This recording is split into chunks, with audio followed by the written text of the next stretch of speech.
Hi hello welcome back to Priya Navi. Saturday evening 5:20 నుంచి అయితే heavy rain అయితే స్టార్ట్ అయిందనమాట. ఈదురు గాలితో కూడిన రైన్. అసలు డోర్స్ లాక్ చేసినా కూడా వర్షం ఇలా రావడంతో వాటర్ అయితే ఇంట్లో కూడా వచ్చేసాయి. కానీ అవైతే నేనైతే వీడియో తీయలేదు. ఇలా గాలి వీచి ఇలా రైన్ పడిన దాని వల్ల వెనకాల ఉన్న అంకుల్ వాళ్ళ ఇంట్లో మునగ చెట్టు అయితే పడిపోయి అసలు చాలా కింద వరకు బాగా విరిగి పడిపోయింది. ఎందుకంటే మునగ చెట్టు చాలా పలుచుగా ఎక్కువ స్ట్రాంగ్ గా ఉండదు అనమాట. కాబట్టి ఈ గాలులకి ఈ వర్షానికి అయితే మునగ చెట్టు అయితే పడిపోయింది. ఇక్కడ కిటికీల దగ్గర నిలబడుకుని పిల్లలు అయితే చాలా ఎంజాయ్ చేశారు. ఆ ఉరుములు మెరుపులు వానలు చిన్న చిన్న చినుకులు ఇంట్లో వాళ్ళ మీద పడుతూ ఉంటే చాలా అయితే ఎంజాయ్ చేశారనమాట వాళ్ళు బాగా. ఈ వర్షంలో వీళ్ళు కిటికీలు తెరవద్దా అంటే వినరు. ఇంకా వర్షం అంతా పడి ఆగిపోయిందండి. ఇంకా వెనకాల ఉన్న అంకుల్ వాళ్ళ ఇంటి దగ్గర చెట్టు అయితే పడిపోయిందని చెప్పాను కదా.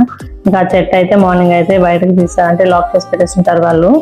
ఒకసారి తీసారనమాట. ఇంకా అక్కడికి వెళ్ళి నేను ఇంత మునగాకు అయితే తీసుకొని వచ్చాను. చాలా మునగాకు తెచ్చాను.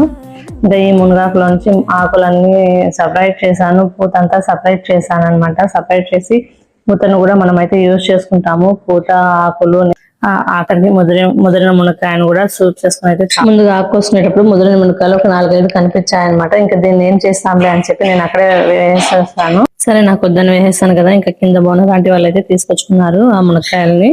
సరే ఎందుకు ఆంటీ అవి అని అడిగాను. సూప్ చేసుకుని తాగొచ్చమ్మా అని చెప్పారు. అంటే కార్తీకాక ఉండి ఇంకా సరే అన్నకి కాలు ఫ్రాక్చర్ అయింది కదా, అన్నకి సూప్ చేసి పెట్టు చాలా మంచిది అని చెప్పింది అనమాట. ఇంతలో ఇంకా నేను ఆగుతానా, ఇంకా ఎక్కడున్నాయి మునక్కాయలు ఒకటి కూడా దొరకలేదు.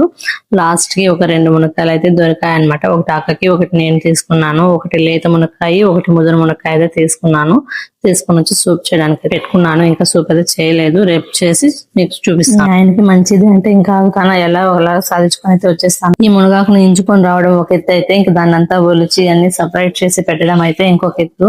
చూడండి ఇల్లంతా మునగాకు కాడులతో అయితే చెత్తగా ఉంది ఇల్లంతా.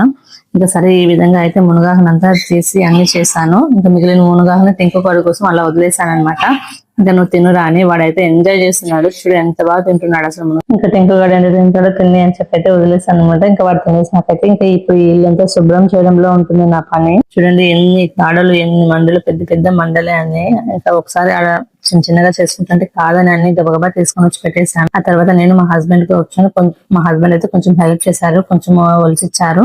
మళ్ళీ ఆయన వల్ల కాదని లేచి వెళ్ళిపోయారు. ఇంకా మొత్తం నేనైతే చేస్తున్నాను. ఇంకా వంటంతా చేసి కూర్చోవడం వల్ల ఇప్పటికే ఈవినింగ్ 5 అయింది అనమాట. ఈవినింగ్ 5 o'clock అయితే మేము భోజనం అయితే చేసాము. ఇంకా ఈ పూతంతా మళ్ళీ సపరేట్ గా కూర్చొని ఒలిచాను అనమాట. ఆ ఎల్లో డబ్బాకి 5 వరకు వచ్చింది. అది కూడా వీడియో తీసాను, అది కూడా పెడతాను. పూత అయితే మనకి ఎక్కువ రోజులు స్టోర్ అవుతుంది కాబట్టి మనం త్వరగా అయితే చేసుకోవాలి. మునగాకు అయితే మనకి స్టోర్ అవుతుంది.